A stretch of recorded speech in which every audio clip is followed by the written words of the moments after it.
Michael. It's very nice to meet you. I'm over here. I'm one of the I'm one of the finance guys here, so I kind of go ahead and structure the deals and make sure that the terms work for both parties. So I kind of come in fresh. I know the address of your property, but I kind of like to not know a lot of things before I come in, just so I could have a fresh perspective on everything. So just tell me a little bit about the property, and besides getting a fair price for your property, what's another reason you're looking to sell? One of the reasons I'm looking to make a sale is to say I took on a different horizon in today's livelihood. It's the first house I ever bought. When me and my wife first bought this home, we had our first child and moved in here with him at like 1 year old. He's currently like 17 years old. We since then had a second child, and she's 13, and we've always had an idea to say that we would have a second home in the future, like different homes than the current one we reside in. When we first moved in here, we never even knew it was going to be an option, that we even had an opportunity to have a mixed use property opportunity, and that we kind of started seeing the trend going on here in Reno, Nevada, Midtown area specific, and started seeing people building up all around us, people knocking their backyards down and subdividing, and we'd already seen a handful of that activity had been done before we even moved in here. We purchased the home in 2009 at like a most excellent time. We were very grateful to finally have found a spot that we said, all right, let's send it and just buy our first house. And it was a hell of a rough home at first. Place was a pretty ugly duckling out of the gates, and we had to oversee a lot, and we took on the challenge, and we've resided here ever since. And so it's got every bit of a hint of 1940 to 2025 into it now, with all the blood, sweat, and tears we put into here. So, it's definitely not going to be our end home. We're going to for sure elect to either, we don't have to get rid of it, of course. We could always, I guess, just keep it and figure out the strategy to where we'll just rent it and move somewhere else and still build something, or just find a home that we'd want to buy possibly. One thing that really catches my ear is the opportunity to still maybe own property here in Midtown, such as being able to either keep the front house and then have that as like an opportunity to rent, or just say that we properly align ourselves with the city permitting and section off the backyard to where we could just own the land back there and do what we will with it, or just sit on it for preservation of just saying that we have that in our portfolio and never build on it if we didn't need to. I think it would be smart to build on it though, and set up some sort of like a duplex back there to where it can bring in some positive passive income for our future. And if I could do that with a way that I could just pay outright capital and say that I conquered that and achieved that in my life, would be a hell of a success for our family's future. Awesome. So what I'm hearing is, you want to preserve generational wealth for your family. 100%, man. That's like kind of, I think, the no-brainer to do in today's world if you can, if you're in that opportunity to do so. Yeah. And so your thoughts are, how many acres is this property on? So what my detail is here, I got 0.16 acres, which would equivalent to 6,969 square feet, with a home currently residing on it at 1,760 square feet, which by Zillow statistics says that it's a 3-bedroom, 2-bath. And I've gone in and done a little reconfiguring over the years on my own constructional work, and I was able to convert it to a 2.5 bath now, and we have like a 4th room offset from it as well now. Mm-hmm. So a little bit bigger than originally done. And there's a lot of other updates, like such as the whole home under the home has been completely replumbed with all new ABS and PEX, all new drain traps under every shower and bathroom, and been updated to, when we first moved in, we didn't have like a garbage disposal, we didn't have a dishwasher, nothing like that. So I kind of tore up some cabinetry and installed a dishwasher and put the garbage disposal in there, and just updated some things. We relocated our laundry location, and did everything just prime. It took a lot of pride in it while I was doing it. The home was, I'm talking clapped out, man. It was like I think it sold last in 2005 before we bought it for $355.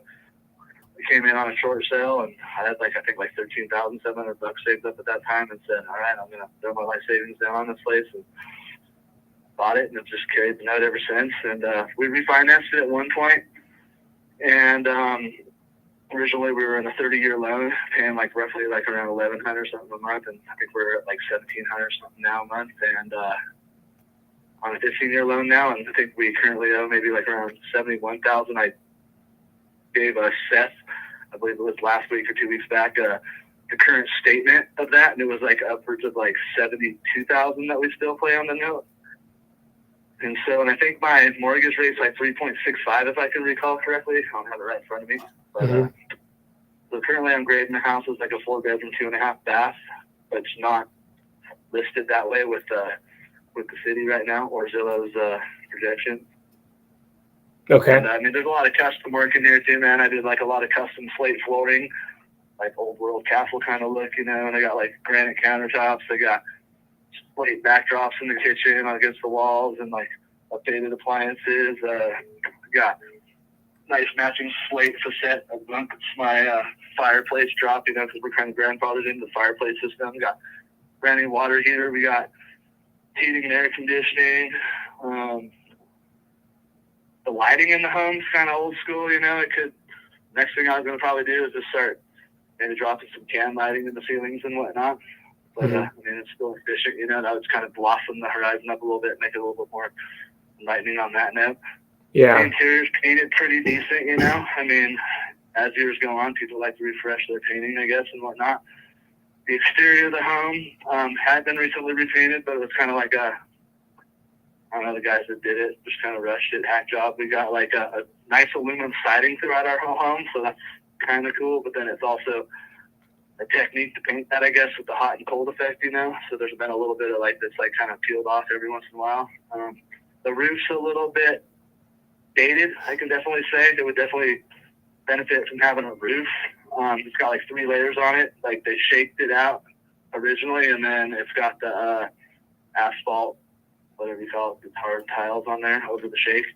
So it's looking a little chunky and thick, but it's sound, you know. It doesn't leak or anything, but it would definitely do the icing on the cake and look a lot more presentable if it had a new hat on top of it. So it sounds like it sounds like this house is very very sentimental to you. Would I be correct when I say that?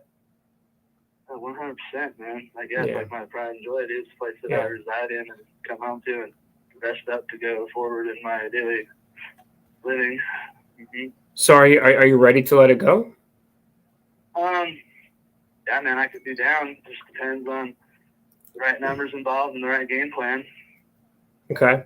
I mean, that's what it all comes down to. And yeah. And have you guys thought about listing it with the realtor?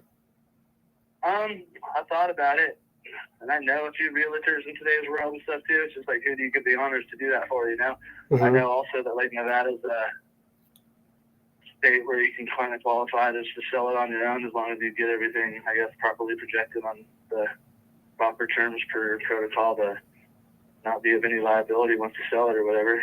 So I could probably do like a owner-seller kind of opportunity too, and maybe subside from some of that differentiation of how much a realtor would pull out of my pocket for that kind of efforts forward. So I'm very conscientious and savvy about how I approach it for sure. Sure. I completely understand. Have you looked into how much the house will be worth by itself with the actual land if you did subdivide it and keep part of the land? Did you get it? 100%? I haven't had that 100% assessed. I know currently, as of like a last week assessment on Zillow, without all the updates and everything, and having it reassessed or whatnot, it's currently saying $688,400, and that's, I mean, like without knowing all the things I've done, you know. I mean, we got like full active sprinkler system in the home and whatnot with no lawn or whatever. At one time, I went ahead and I sodded the whole yard, front and side and back, and then just over the years, just the way the hot and the cold hit this neighborhood, kind of just went south on us. So I tore out all the old sod and I went to like DG, and like I put a bunch of like custom slate pavers down and kind of made it the high desert look and got a little more preserved on that note. It's got the detached 2-car garage that you access from the backyard with a double gate that you access, and it's got like a nice little RV pad concreted out that you can park additional whatever you want to park back there.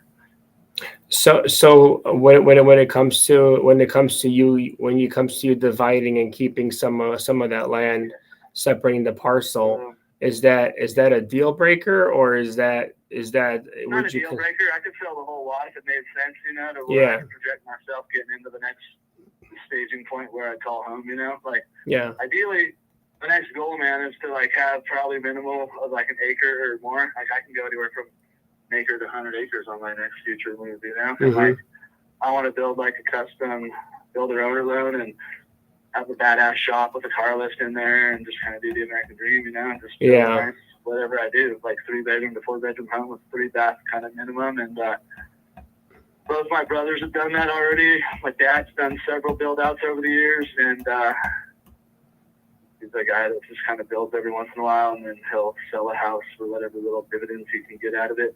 And so I've just been the kind of guy that's just got idle and never done anything like that yet. But I know it's an opportunity, and through our family resources, I got all the guys that I can line up to be my boys that would help me build this place out in the most constructive manner to make my dollar go the furthest on how I would pick my materials to have a home that would definitely get that built out in a budgetable way, to where, opposed to just buying from a contractor's spec home aspect of it, and then once you buy into that, you'd have to go in and refresh things to your liking, I guess, and so it's pretty impressive when you can do that kind of stuff, and make your dollar go as far as you want. Oh yeah, absolutely. So, what would you? So for instance, on Zillow right now, it's kind of saying on a bottom line, a 620, 620K up to 764 is what they're kind of saying, with a Zestimate rent rate at $2,473 kind of thing. I know one of my neighbors is renting out at $3,100 a month, and their house is smaller than mine. And it's just there's so much variability in this neighborhood. The attractiveness of the winter summer playground we live in, hop skipping away from the airport, and all the cool little restaurants and the major hospital here and stuff. I've kind of thought about maybe rent it to traveling medical staff, and then you don't have to worry about the squatters and stuff coming in and screwing your livelihood up that way, and just get some professional contract like that going on. I got a little bit of capital in the bank to where I could actually pay this house off today if I wanted to. I kind of just really have no problem making the mortgage every month, so I haven't just decided to send it and pay it off, I feel like it's kind of nice to keep the money I got saved up, and then figure out the equation on if I do leverage with any angle we play here, to just see which route I'll take, Yeah, completely. So I think it would be super desirable to possibly say that I could still have some midtown. Have you so we actually manage midterm rentals, and it's a full-time job. We do travel nurses, insurance displacement clients. We do corporate rentals. So it's an actual full-time job. So have you ever looked into it or talked to anybody about actually doing things like that? I never have, man. Nah, man. I would maybe hire a property manager and just say that they could do it, and then from there I could just get whatever difference off the top of monthly income there, and then take my income and my wife's income and what we have on a savings account, and say that we just started our next mission in life and go build from there, So I could totally get a relationship like that going on too, and just move out of here with a projected time frame that would be planned between everybody's agreements, and then just make that happen, I guess. But it's, like I said, man, I'm here to learn from you guys, do the Seth's invite, and figure out maybe the best equation possible. Yeah, no, I completely understand. And then Seth, did you offer him already a cash offer, or? Yeah, my associate did. He offered him a cash offer. I wanted to step in, and I even extended the invitation to him to be able to make him another cash offer on the property.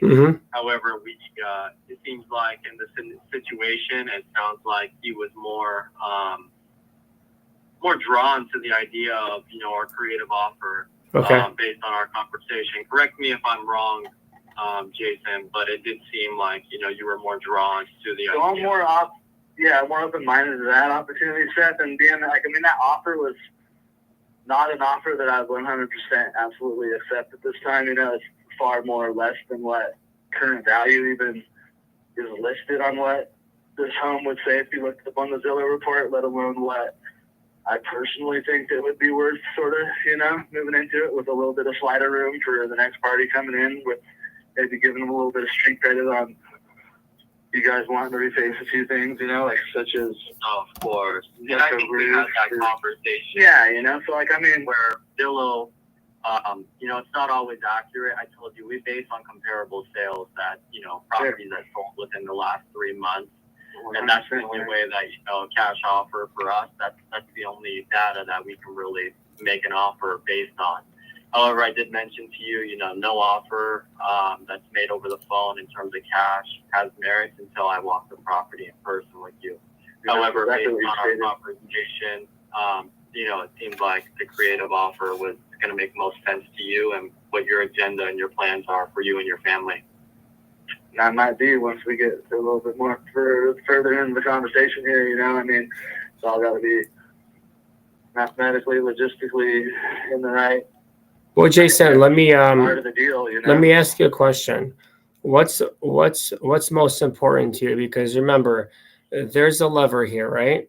And the lever has to balance out for both parties. So when I pull a lever, you tell me which sided you prefer me to pull it. Is it the purchase price? Is it the monthly payments? Or is it the down payment?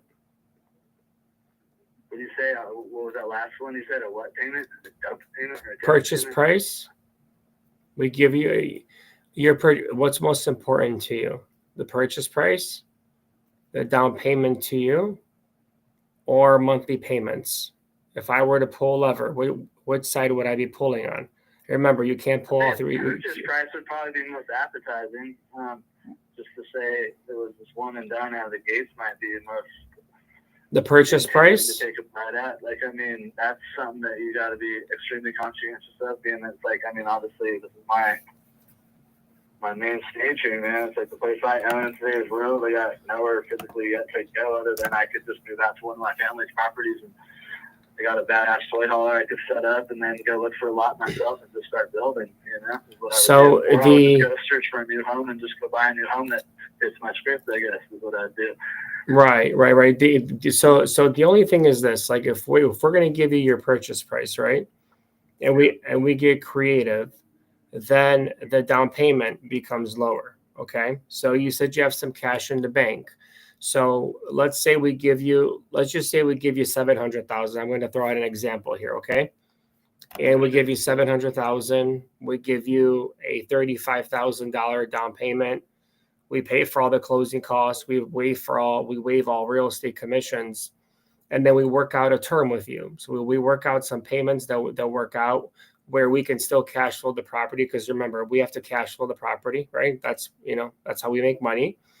And then we work out a balloon with you. So the typical balloon we work out is an 84-month balloon that within 84 months we have to pay you off in full, and refinance the property. So those are our typical transactions we do with a seller when a purchase price is most important to them, because that means that we're not negotiating on the purchase price. We're not coming in with lowball cash offers.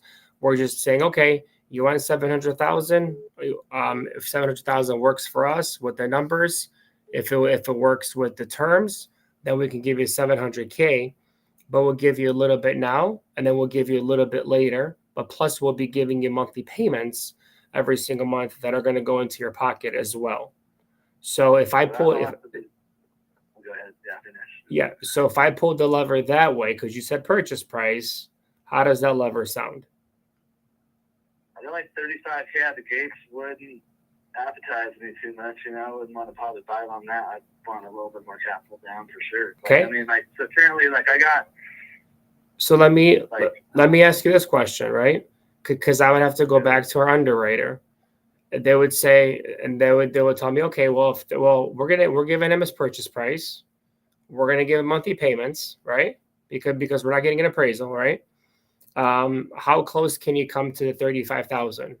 So how close can you come to 35,000? So I can go back to underwriting and see if they can approve your number. We're talking I would have to know too, what kind of monthly I'm going to be coming into too, to project how I would want to forecast forward and confidently knowing that I'm going to go in and spend every bit of like another $800K probably roughly, or, you know, 600 to 800 to build out a home, like it would be worth probably 1.4 when I was done with it or something, due to my constructive, creative ways that I can use my contractors to help me build my next home, you know? I mean, typically on the monthly payment, you're right. We're gonna take the whatever the rentals are, and just to give you like a brief, quick example, we'll take 50. We'll be taking 50%. We'll be able to give you from whatever rentals we get, because the rest is gonna have to cover taxes, insurance, and then we need a bit of cash flow itself. But that is also something I would talk to the underwriter about. But first, let's stick with the down payment. How close can you come to the 35,000? I just feel like that's not really making, and 35,000 doesn't seem like a feasible number to me, man. I want like maybe several hundred K out of the gates or something, you know, just to say that I just went in with liquid capital just to build the backyard out, maybe, needless to say, first and foremost, and be done with that and start renting that out myself as well for some positive income. And then you guys can play your angles on the front of the house or whatever if we went that route. Or I guess, yeah, you could buy the whole lot for whatever the cash price is going to be. So then, Jason, so the purchase price for you is not the lever we need to pull here, because we cannot, if you want a big down payment, then that's not the lever to pull, because our investors expect a cash on cash return. If we give you a big down payment with the rental rates you gave me, with the purchase price we have to buy it at, we're not gonna provide them a cash on cash return that they're going to be happy with. So that's not a lever that I think is the right lever to pull, is the purchase price lever, right? Because you want a bigger down payment. So tell me right now, how much of a down payment would you be okay with? Okay, with no monthly payments at all, just a nice down payment, no monthly payments for 84 months until we balloon you out. And like 84 months, was that like 7 years? That's only 7 years, but we're giving you a sizable down payment. So that's a second lever. So I'm giving you a second option. So tell me what number would you be comfortable with? And it can't be some crazy number, like, you know, just give me a number that you'd be like, okay. Well, that all is relative to like if I keep the back lot, I guess, or sell you the whole package. Let's just say you pay the city, you pay the county, you subdivide the back lot, you keep the back lot. We would keep what, 2-point-something acres? Let's say, what do we got here? We're sitting on the 0.16 of an acre. You know, it's 6,969 square feet from what I see. I thought you said we're sitting on over 3 acres with the back lot. No, I never once said that, man. Nope. This is no 3-acre property by all means. No. So how many acres are we sitting on? So it's a 0.16 acre lot is what my stats say here. And so you're trying to divide a 0.16 acre lot? From what I understand, yeah, man. I guess unless I don't have the correct stats on that, on the updated Zillow. But like, I mean, I look at my backyard and I look at my neighbors' backyards, and they have a sliver of a backyard. My backyard's gloriously huge for what my neighbors are, and I see some mansions built back here right now facing the alley with not much. So any home that's built in the alley has no front yard. Yeah. And they have a little sliver backyard backing up to the home that's built behind it. That's how that works. As you would some of you guys would know if you have these portfolios going on here in Midtown, from what I'd understand. I mean, okay. So the lot isn't that big. So I mean, I don't know what kind of house you can put on whatever you would subdivide a 0.16 lot on, maybe a small little additional dwelling unit or something along those lines. They'll still have to get fenced and everything else. Let's just say we're buying the whole thing with the lot, right, under the same parcel number. What how much I could build back in this yard, first and foremost, because like I had an architect draw up 3 different dwellings back here if I dropped the garage, and he's like, dude, you could have like 3 different rentals on this property, how you sanction out your APN numbers and still manage to have parking spaces for each one of those units. But you're talking about dropping the garage. Hell yeah, dude! I don't need that garage anymore. Well, you don't need it, but we need it. Maybe you'd want that, right? Yeah, So of you guys, course. so the next, Yeah, of course you'd time we want the would have to, garage. I would want a house with a garage. Yeah, it's a big selling listen, point right? for tenants. So there's several homes in the neighborhood that are minus the garage due to other people in the past that I guess have done some of these Tetris equations here in our neighborhood. Yeah. But yeah, no, it's definitely desirable, right, to have a garage. I know specifically. Yeah, I walk 100%. around this neighborhood and I see like ads on my telephone pole saying willing to rent garage space for $800 to $1,000 a month. So there's professionals living in apartments around here, and they want a garage to keep their kayaks in, their mountain bikes, Correct. their bikes, whatever they got. You know. Yeah, yeah. That's why the garage would have.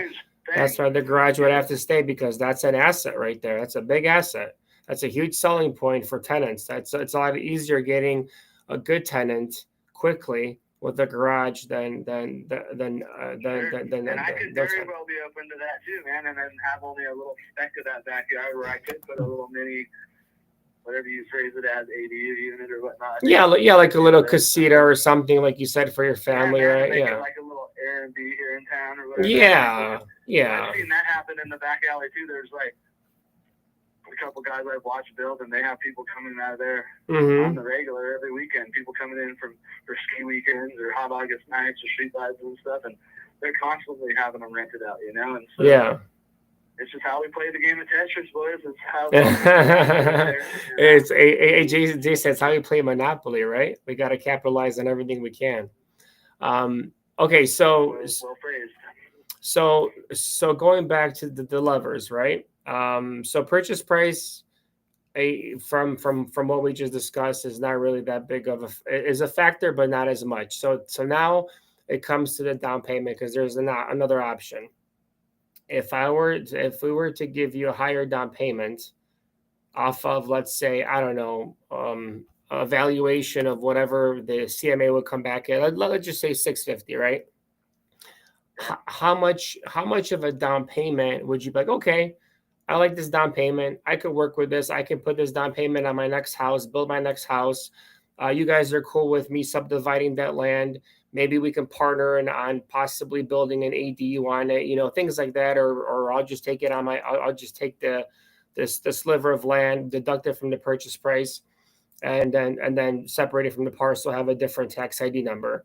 How much of a down payment would you be okay with, to saying, okay, you guys give me that down payment, I could work with that.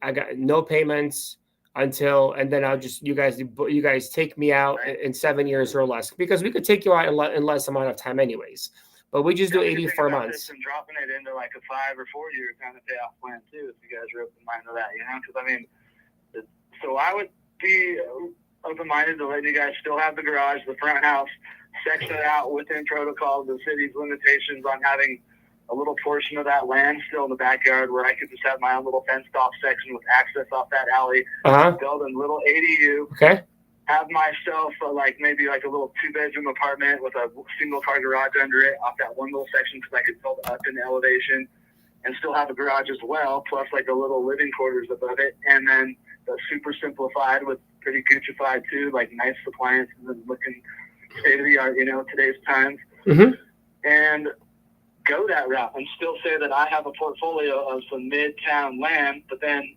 to do that, what I want to do, Mike, is know that coming into this deal with you guys out of the gates is that I could just afford to do it cash heavy right out of the gates due to your guys' conformed relationship we're putting here, because I wouldn't want to touch any of the capital I currently have in the bank.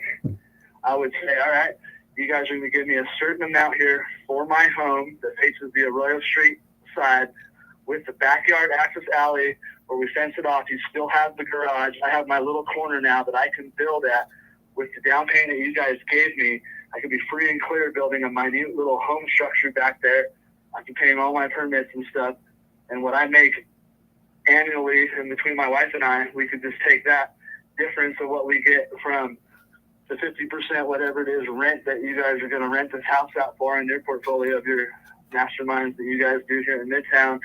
I'll take that extra income that I make off of that money you're paying me monthly to buy my house, and being the guy that's So when so they so, brokered this so deal, to Jason, have that extra income. so Jason, remember that was the first lever, right? That lever is off the table because you didn't like the down payment. So our cash on cash return wouldn't be there. So now we're talking about the second lever, which to me it sounds like what's important to you is the down payment. So 35K isn't enough for you, is what you said. So what number would you be happy with? And then I go back to our underwriter and say, hey, this is the number he's happy with as a down payment. And then I can tell you what will be the next step. What will be a down payment that would make you happy? That would say, okay, guys, let's move forward with this. You guys are cool buying this property with the garage. I'm gonna pay. I'm gonna pay the county to separate the parcel, get the architectural drawings, all that I'm stuff. gonna pay it, or you guys are gonna? Yeah, I'm gonna. Well, you're the one that wants to do it. Why would we pay it? Of course. Yeah. I get it, man. Yeah. I'm just here making sure I clarify. Yeah, I mean, yeah, 100% right. yeah.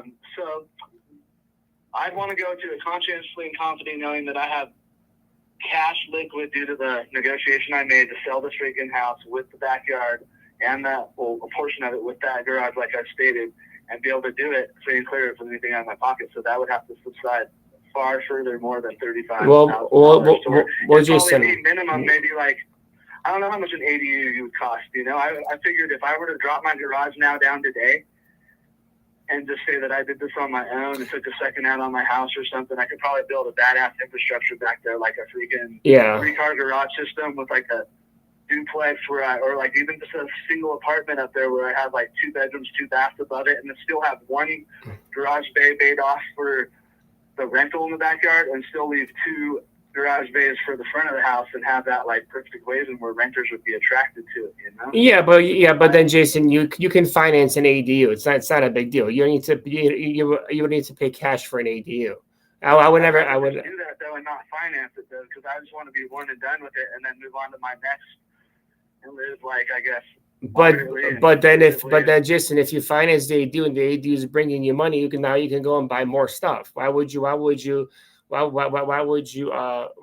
all your money into one? I mean, I could think about that. I've always been a cash kind of guy, man. Like I'll go out and buy a new sled for freaking $18,000 when I want one. I'll go out and buy a truck when I need it. Well, you're talking to a creative guy, so let's maximize your cash and not dump all your money into one ADU where you can possibly purchase multiple ADUs or other houses. So going back to my question, I'm not super cash heavy either right now. I do have enough to where I could pay this house off and still have a couple bucks in my back pocket. Right.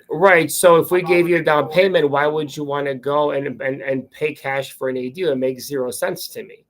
Like you still want to have some cash, right? So you could literally find a developer and put a down payment down, and then they'll build an ADU for you and go get it financed at a bank. It sounds like you're bankable, right? So it shouldn't be hard for you to get financing on an ADU. But back to my first question, what's the number? That's all relative to what we score this house out for once you walk it and see what you want to pay. I just said 650. I'm thinking like the 650 to 700 range, okay, like minimum, because of that. Because like I feel like this house is worth every bit of like the 800K once you see the improvements that have already been done to it, let alone the advancement of that opportunity. So that what sells this property more than anything else, in my, I guess, common sense knowledge of just being somewhat street smart, Yeah. Is that this neighborhood works this way to where I think it's going to be like the projection of like old Santa Cruz properties back in the day that are now worth what they are, or old San Diego kind of properties due to the attractiveness of people migrating to Reno, Nevada for the winter summer playground we live in, Yeah. On the second of the minute of the hour that anything ever sells, anything's up for sale or rent in Reno, people are jumping on it. They're like, oh man, there's a pot in Midtown to rent. Let's just go rent that spot because it's so attractive to the hop skipping away from all the cool attractions down here, So like, I just know that I need to have enough. So Jason, what's enough? Because you're giving me zero. So just what is a down payment that you'd be comfortable with, without us making any payments to you until until the 7 years is up, or if we exit sooner, because we're an investment company, so we can exit sooner. But if we give you a sizable down payment, what's that number off of a 650 purchase price? I'd say we should escalate it a little bit above 650. And then I feel like the home right now is kind of like Jason, we're running circles here. Purchase price right now is irrelevant, right? It's gonna have to appraise regardless.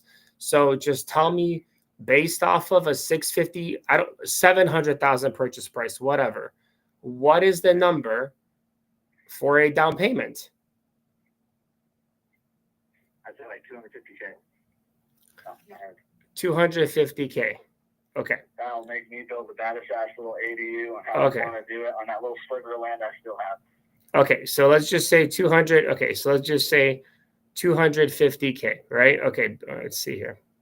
And it's worth, let's just say it's worth 700. Okay. All right. Okay, so well, I mean, it's going to be based on the appraisal. So let's just say, like with Zillow saying 764 is what they're saying on the high mark, without even having it scored out with the difference of that other bathroom / the other room that you got to figure into it. Okay. All that plumbing work that's under this house, like when I had it coded for the plumbing, they wanted $36,000 in the plumbing, and I like fell over and hit the floor, man. I was like a brand new homeowner. Yeah. I was like, shit, I can't do that. So I went down to Ace Hardware. I bought my first freaking Sawzall, got a carbide blade under there, went and talked to the plumbers at the hospital I worked for. They brought me this professional chain breaker thing, and I spent hours and 9 months in this house of just constantly hauling out hundreds and hundreds of pounds of pipes and just structurally redoing that whole entire plumbing job to spec and to code to where it's just fantastic. I mean, it's like, and I was forced to have to do that because I had like 4-inch drain pipe that was like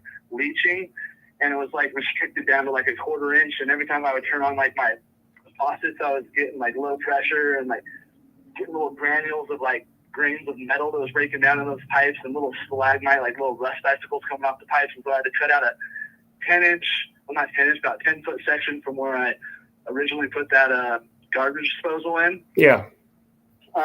And that's how it all started. And I was like, okay, I'm in a position here, man. I got to freaking redo the plumbing. There's no brain. I can't just like rat patch this shit. I'm going to do it right and just redo the whole damn thing and say that I did this to feel secure about the future if I did live here forever or ever did turn it into a rental. So I'm in this place for like over $100,000+ in just renovations I've done out of my own pocket as I've paid my way. You know, I've never taken a second out on this house either. Yeah. Just because I have to be conservative. I'm not an equity group like you guys. Like, I make my little minimal amount that I bring in. I got you.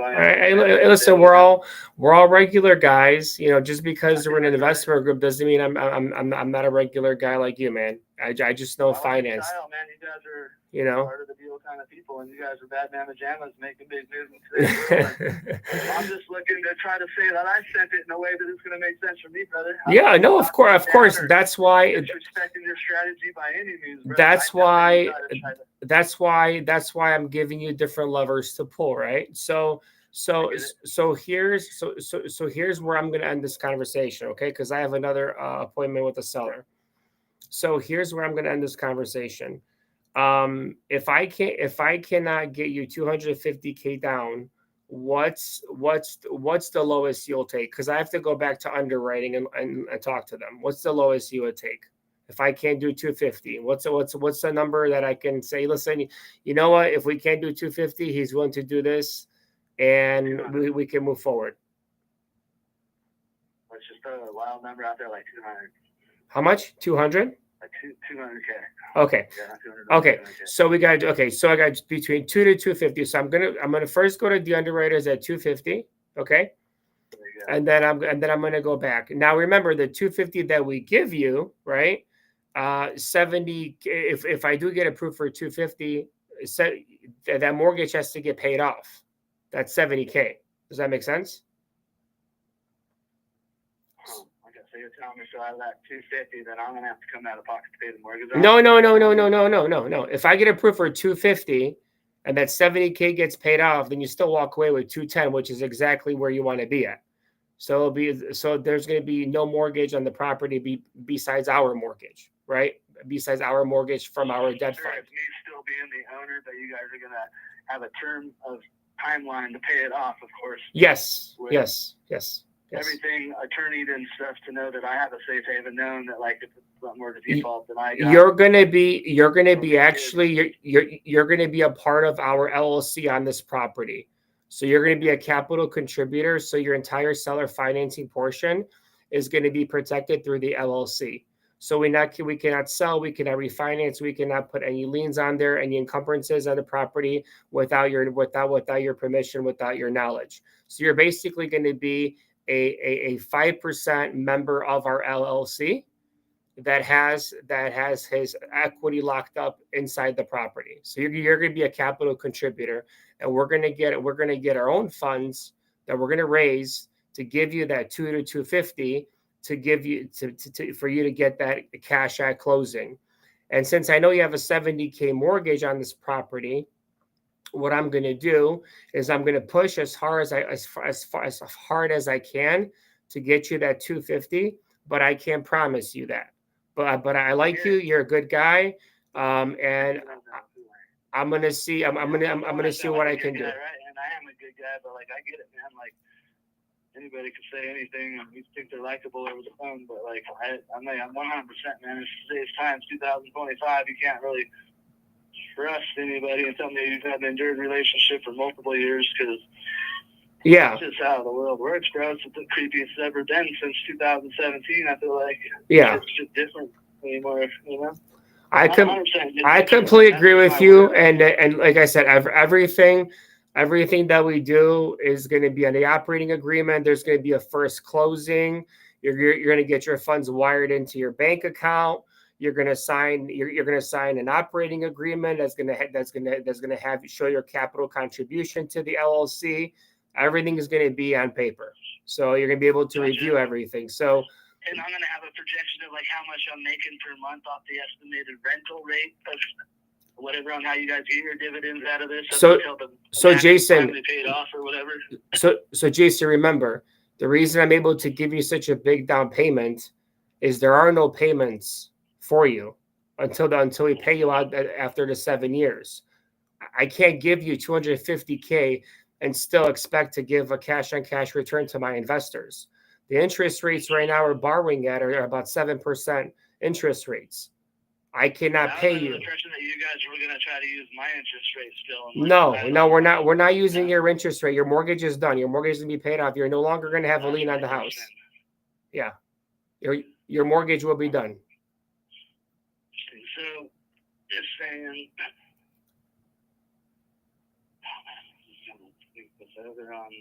You're basically going to get a massive down payment, right? Your mortgage is going to get paid off, and then we're going to be the guarantors, and we're going to have the lien underneath our name.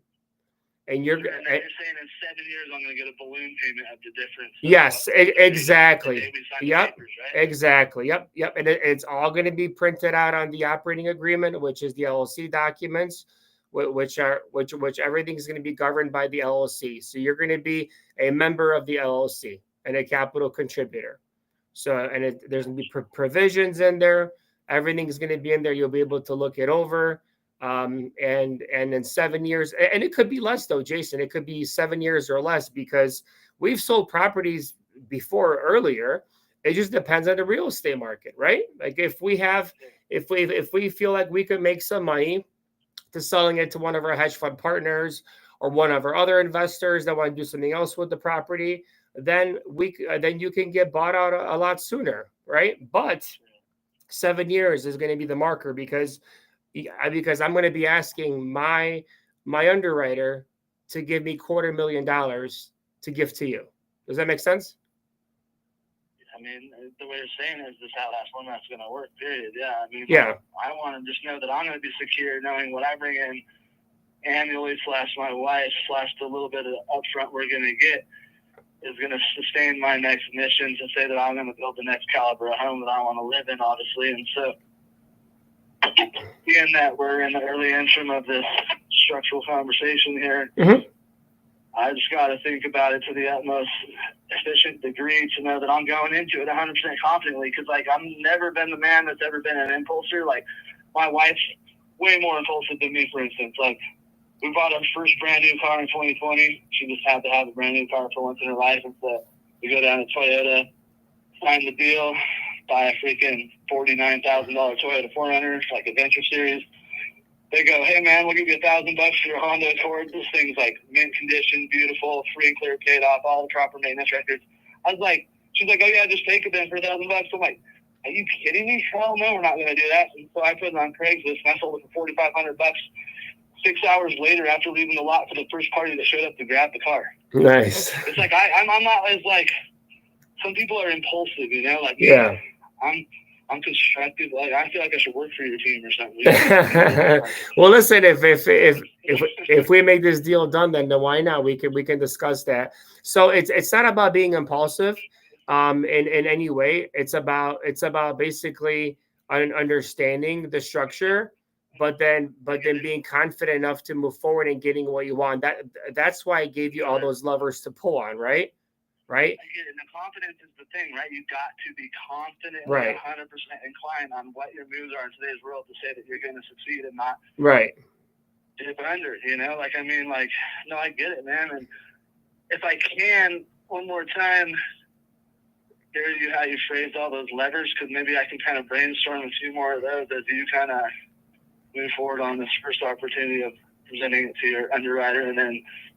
Or maybe you want to hold idle on that still until I can kind of figure out where I can project my opportunities on these 3 different leverage opportunities to say that I can come back to both you and Seth and the rest of your equity group and say, you know, man, now that I've conscientiously thought this over, I think that maybe this is the way I should go about it, you know, because like I'm definitely, I promise you, I'm ready to try to make a move that makes sense for my lifestyle. It's just when do I do this finally? You know, like I want to give my family the opportunity to say that we have a different home, I guess, you know, like move, explore a different horizon, brother. I mean, well, I hear you, and that's why I gave you option lever 2, because it gives you the sizable down payment and it wipes off your entire mortgage, so you no longer have a lien underneath your or your wife's name, and you get a big down payment which you can put towards your next house or your next ADU or whatever you're buying.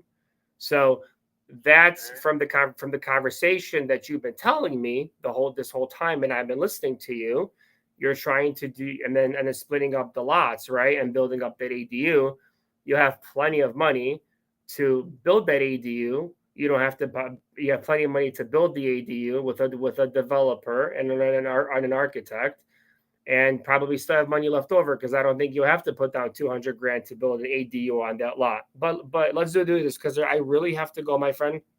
And listen, if we're not a good fit, it's okay. It's not a big deal. But I gave you 2 options. So remember, the lever has to equal out on both sides. It cannot be one-sided. You have to has to make sense for you, and it has to make sense for us. So the lever 1 is a small down payment and monthly payments every single month with an 84-month balloon. Lever 2 is a sizable down payment. You get to do what you want with that money, because you're going to walk away with a lot of money at closing, and then you and your wife could either put that down payment on your second home, or you guys can start building that ADU. We split up the lot, so you can keep the lot, and then you can do whatever you want with that lot. And those are the 2 levers. So think about it, and then I'm going to talk to the underwriter, and then why don't you, if you can, maybe give Seth a call tomorrow. What would be the third lever? Just a straight up cash payment and done, right? Straight up cash deal. That's something Seth would work with you. They'll give you, it'll just be straight cash. Yeah, cash, and that's it. Yeah, but you won't get your purchase price. So you can, No, I get it. No, I understand that, man. And so that's something to think about. That you never know. You guys are the pros at this kind of stuff, the doctors of it, and you guys would be the ones that would agree to some sort of fair to the Midland, like full wad price. And so I'm gonna bring all this intel to the wife's attention, and we're gonna carry on another future conversation, brother. And I'm gonna let you get on to your next mission for you. And I thank you most kindly today, Mike, for your time and expertise. And making me learn some shit here today, man. Fantastic. Yeah, it was a pleasure meeting you. So if you can get back to Seth tomorrow, if you could do that, so I could go ahead and then go to my underwriters and see what I can get approved. Roger that, good sir. All right. Kindly, Mike. All right. Beautiful day today, man. I'll have a beautiful day too. I appreciate you, Jason. All righty, Mike. Thanks for your time, Mike. Jason, I'll be waiting to hear from you. We'll talk tomorrow, and I'll get you in touch with Mike. Okay. I thank you kindly, Seth.